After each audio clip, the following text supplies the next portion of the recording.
All right, let's dive into another deep dive. Today we're heading to the Pyrenees. You've got real estate listings and tourist websites. Sounds intriguing. Yeah, I'm curious, what's it really like to live there? Beyond the mountains and scenery, what's the lifestyle like? Right, right. It's not just a vacation spot, right? Well, that's what we're hoping to find out. I mean, it could be. It could be a whole life change. Exactly, yeah. Like the Valley d'Ossau website highlights all these outdoor activities. Yeah. Canyoning, skiing, Oh, yeah. cycling, hiking, exploring mountain passes. So I'm wondering, is this a place where people are just naturally drawn to a more active lifestyle? I think so, yeah. The way the website talks about it, it doesn't just list these activities, it really emphasizes them. It makes me think they're a big part of life there. Like it's not just a tourist thing. It's like, It's part of the identity? yeah, it's a way of life. Okay, that's interesting, but wouldn't all that adventure come with, I don't know, some risks? You'd think so, right. But here's the thing. Alongside all that adventure, there's this consistent emphasis on peace and security. Like, almost every single real estate listing uses words like calm and peaceful commune.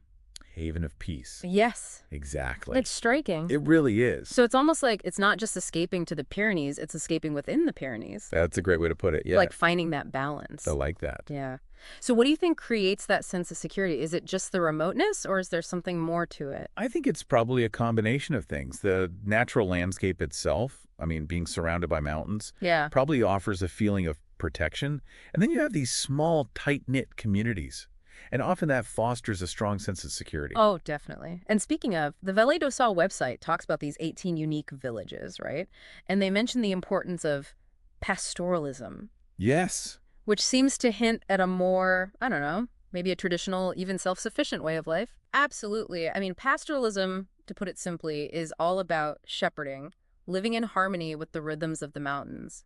It's a way of life that's very connected to the land. So you're not just surrounded by nature. You're actually living in a culture that values it and the traditions that come with it. Yeah, it's about respecting the land. Sustainability. Sustainability, exactly. Okay, so we've got stunning scenery. We've got this unique cultural heritage and this sense of peace and security. Oh. But what about history? Oh, the Pyrenees has a fascinating history, more than you might think. Oriel. Yeah, did you know figures like King Henry IV and Marshal Bernadotte, they were actually born in this region? Wait, really? I vaguely remember those names from history class. Yeah, well, they're not just historical figures. I mean, they're the founders of royal dynasties that still exist in Europe today. Wow, that's amazing. Talk about a legacy. It's like history isn't just something you read about in the Pyrenees. It's all around you. Exactly. And speaking of places with a strong sense of history, we can't forget about Lourdes, Oh, right, Lourdes. a globally recognized pilgrimage site. So it's not just mountains and meadows. There's a deeply spiritual side to this region as well. It adds another layer of depth. It really does. So we've got the scenery, the heritage, the sense of peace. What about the actual homes themselves? I mean, these listings, they show everything. Renovated farmhouses to these modern villas. Like, what can we actually learn from the listings themselves? Yeah, there's a really interesting mix. You have some listings that emphasize the authentic charm of a farmhouse, or the character of the old, as they put it. Right, those old manor houses. Exactly. And then you have other listings showcasing the sleek lines of a modern villa or talking about contemporary design. So it's not a one-size-fits-all kind of place, it seems. So there's room for different tastes. But is there anything that ties these properties together besides location? It seems like there's a real emphasis on quality construction.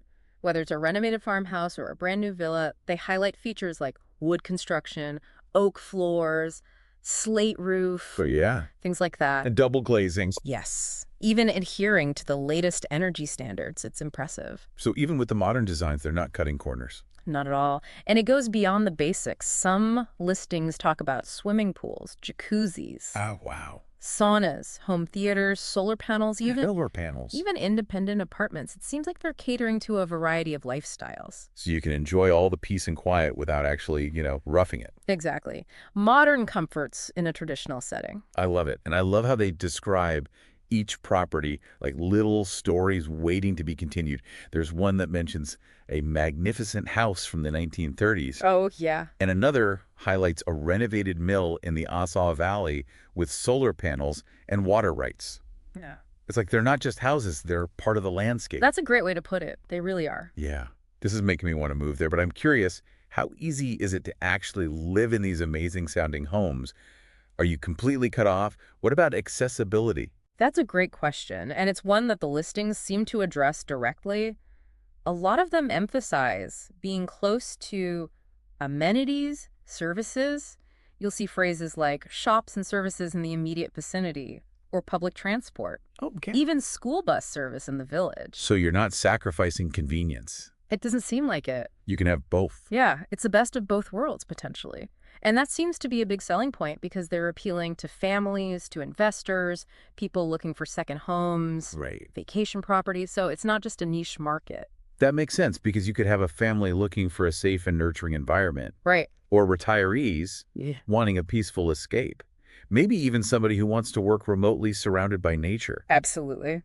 So it seems like the Pyrenees has something to offer everybody. It really does seem that way. Okay, so we've got these incredible landscapes, unique villages, rich history, gorgeous homes, and a location that offers both accessibility and a sense of escape. I mean, is it all too good to be true? What about the actual lived experience? Right, that's the next layer, isn't it? What's it truly like to be a part of this community, to live there day to day? Yeah, that's what I want to know. Let's find out.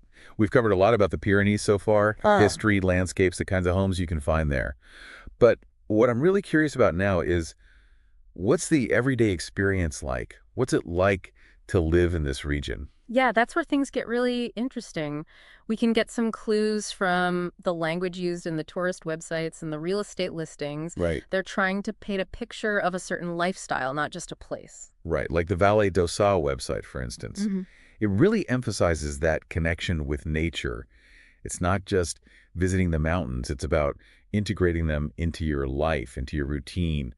But is that realistic for everyone, or is that just kind of, I don't know, a fantasy? That's a good question. It certainly suggests a different pace of life.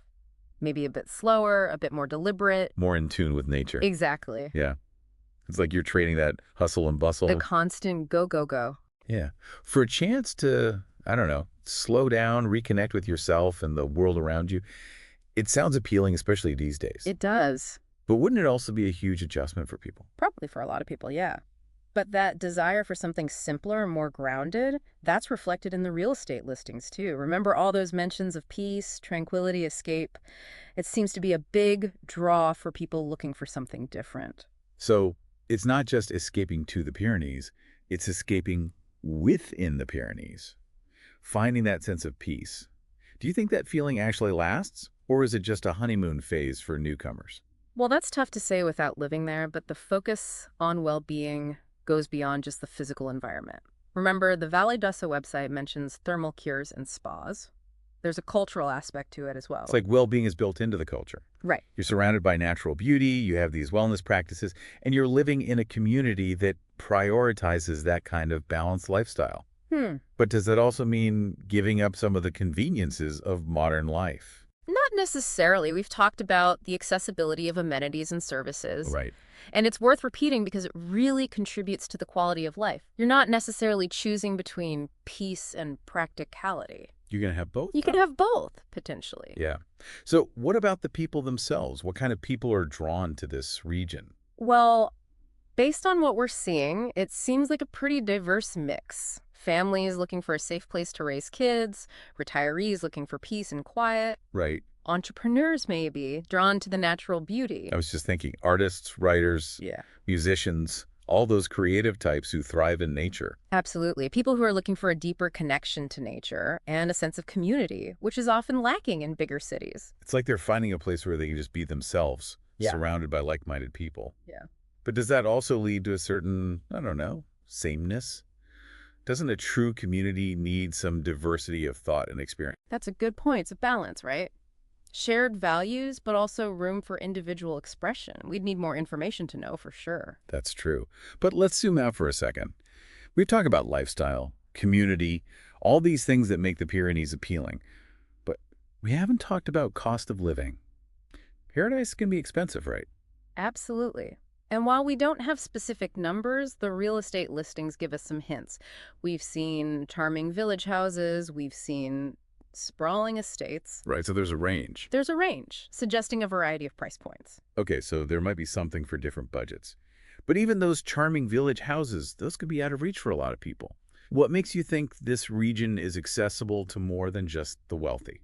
Well, some listings explicitly mention rental investment or second home buyers, suggesting there's a market beyond just permanent residents. Oh, interesting. And lots of listings highlight features like solar panels or independent apartments, Yeah. which suggests potential for income generation and a focus on sustainability. So there are ways to offset costs or even generate income. Exactly. It seems like a more diverse and potentially accessible market than you might initially assume. So it's not just a playground for the rich and famous. It seemed that way. There's room for regular people, too. Okay. Okay, but affordability is just one piece of the puzzle. What about the less tangible aspects of life in the Pyrenees? The things you can't put a price tag on? You mean like that feeling of belonging, being part of something bigger than yourself? Exactly. We've talked about the history, the Mhm. scenery, but is that something you can truly find in the Pyrenees? Now, that's the real question, isn't it? And that's where the mix of tradition and modernity becomes really fascinating. So we were talking about that feeling of belonging, being part of something bigger. Do you think that's something the Pyrenees actually offers, or is it more like, a marketing tactic? It's hard to say for sure, right, without actually living there. But what I find interesting is that the Pyrenees doesn't try to hide its past. It really embraces its history, its traditions. And I think that can be powerful for people, feeling connected to something that's been around for centuries. That's like a living history. Exactly. It's not just something you read in a book. Yeah, we talked about pastoralism, that connection to the land and shepherding. Right, and that's still very much alive. It's a tradition that shapes the whole region, It's part of their identity. and it's something real, something tangible. It's not just, I don't know, an idea. Yeah, it's something you can experience. And it's not just about preserving the past either. It's about integrating it into the present. Like we see that with the architecture, the blend of old farmhouses and modern homes. It's like building a bridge between the old and the new. Exactly. So you're not choosing one or the other. You get to experience both. Yeah, they found this balance between honoring their heritage and embracing progress. It's pretty cool. It's really interesting.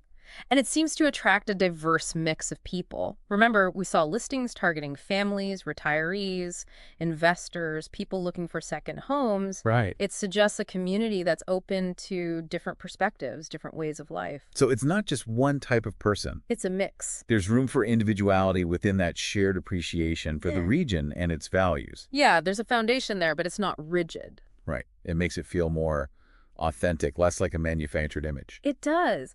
And that authenticity, that sense of genuine community, that's valuable, especially in a world that can feel so fragmented. So it's like finding a place where you can belong, Yeah. be yourself without pretense. Yeah, maybe. But is it really that simple? I mean, every community has its challenges, right? Of course. No Yeah. place is perfect. Mm-hmm. And we're only seeing a snapshot based on these sources. Right. But what we've seen suggests a region that's mindful of its past, present, and future, a place that's trying to create a good life for its people.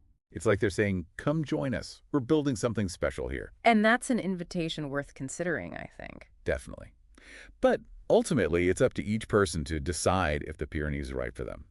What we've tried to do in this deep dive is give you the information you need to make that decision. We've explored the landscape, the history, the homes, the potential lifestyle. We've looked at the good and the bad, the challenges and opportunities.